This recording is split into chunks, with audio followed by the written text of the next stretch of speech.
It's just gone lunchtime. This is All Angles here on eNCA. Good afternoon, I'm Masekgora Hlaga.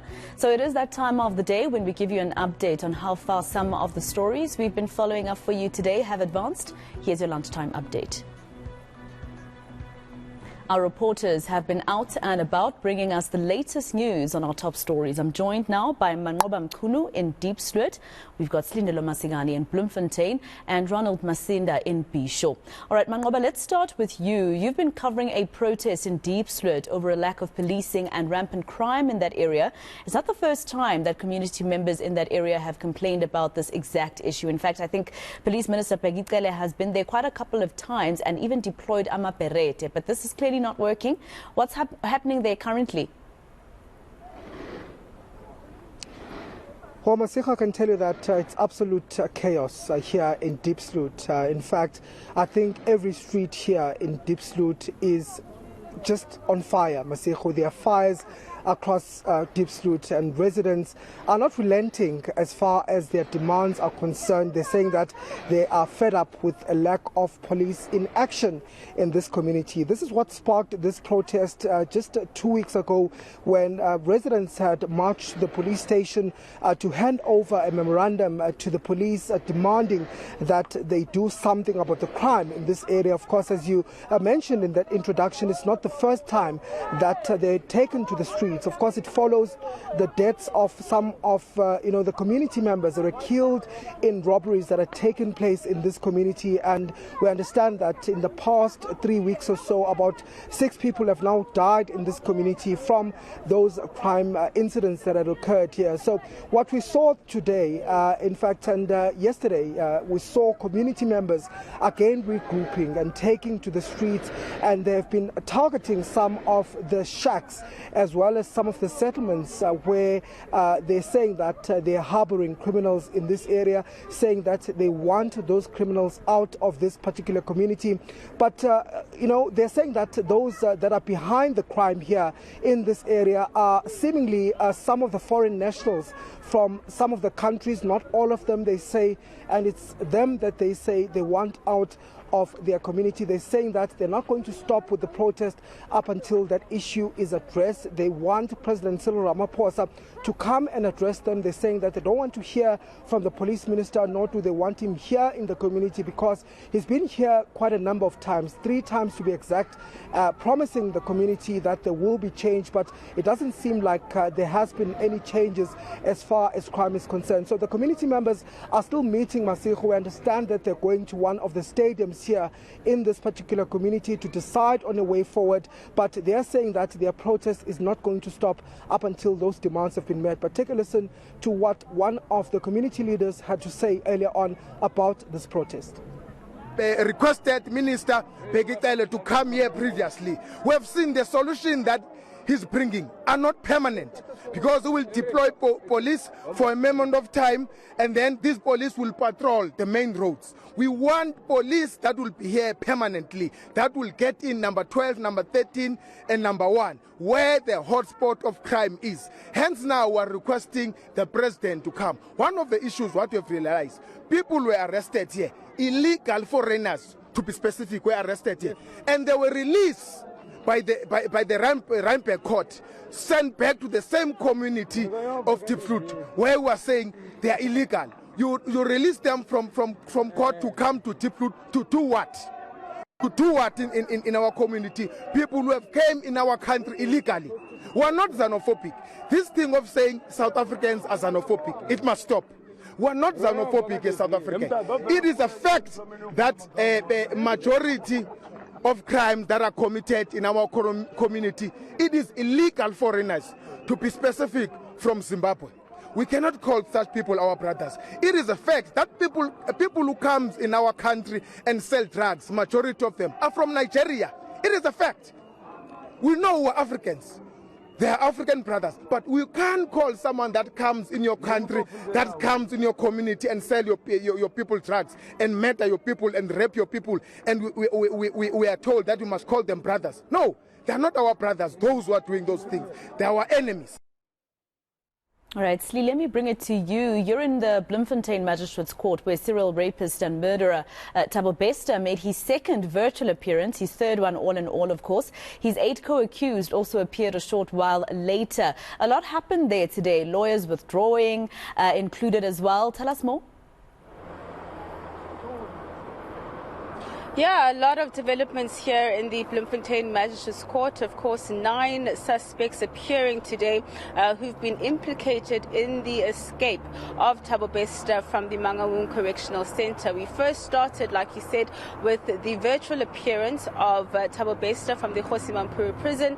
And during those proceedings, of course, we saw his legal team, Jeremiah Pila as well as Tere Zondo, recusing themselves from the case, saying that they have no further instructions and that a new legal representative was going to be coming on board. And of course, Tabo Bester, once again dressed in a luxurious brand, Louis Vuitton this time. We understand that particular monogram crew neck costs about 18,000 Rand. So of course, we saw Bester then telling the court that he does agree that he wants a new legal rep, and that legal representative, of course, then requesting that the next appearance be a physical one, because we do understand that there have been issues with regards to consultations, and his new legal representative rather requesting that he appear physically on the 8th of August. And of course, the postponement for the 8 others as well to the 8th of August. We had all 8 accused in the dock. Dr. Nandipa in the dock with her father. They acknowledged each other, embraced each other, in fact.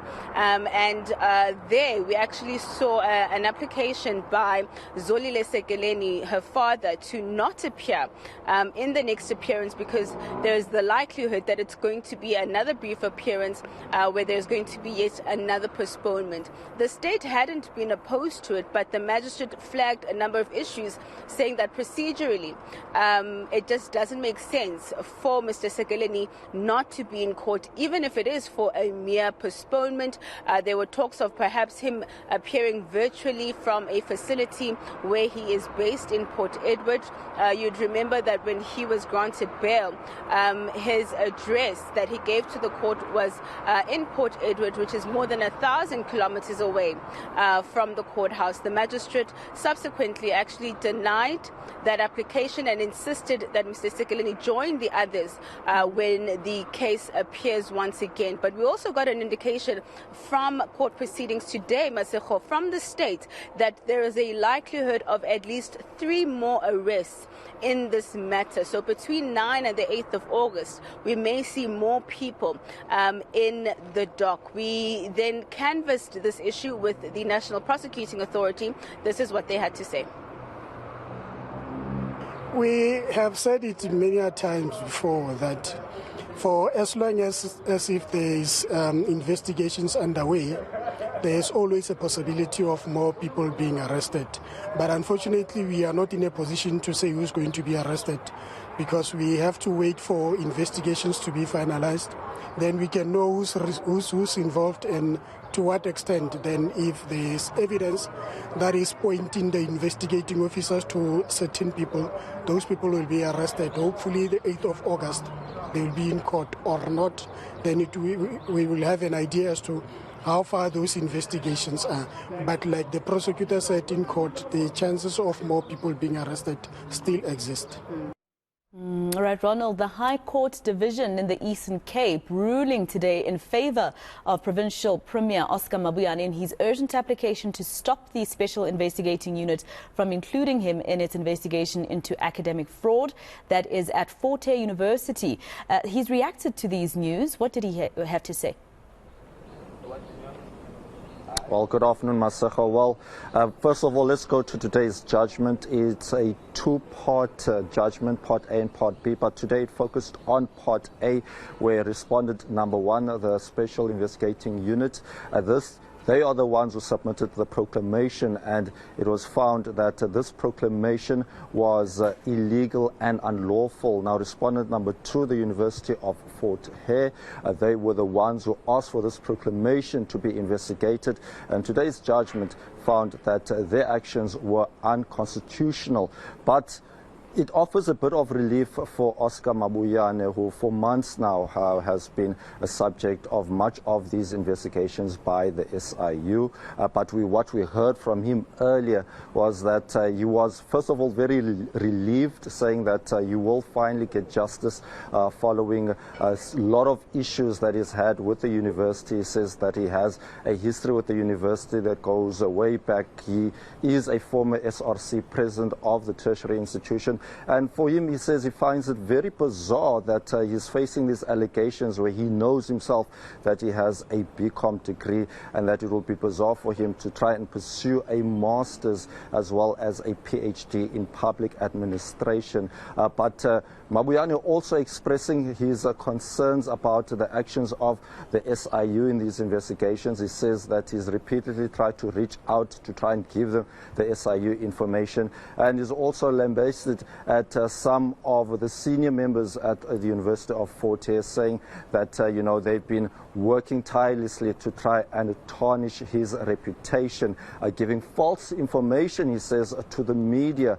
But I can tell you this hour that the SIU and the University of Fort Hare, their legal representatives, are studying that 37-page judgment that came out today with Judge Thandi Norman, spending just over a minute, perhaps, delivering that judgment today. But things seem far from over. But what Mabuyan had said today, he was not open to Q&A, in as much as we've been trying to get some of those questions to get across to him. But today, this is what he had to say earlier when we spoke to him outside, or inside rather, at the East London ICC. We do welcome the judgment. Actually, the judgment confirms what we have always been believing in. Yes, I know it's part A. We're still going to part B, where we are looking at merits. And so the advantage with court is that there is no shortcut. You bring all the information you have before the judge, and then the judge applies his or her mind. So there are no other areas, unlike what I've been subjected to at Fort Hare as a student. I would have wanted to go before the Senate. I was once a president of the SRC at Fort Hare. I represented thousands and thousands of students who would have been victimized, because I understood those laws and the statutes that governing the institution. So I had to pick up a fight on this one and fight for my actual rights. There are a lot of students who are being victimized in that university every day. This serious abuse of power. All right, that was your eNCA lunchtime update from all angles with our reporters Ronald Masinda, Silindelo Masikane and Manqoba Mchunu. Thank you very much, team. Let's leave it there for now.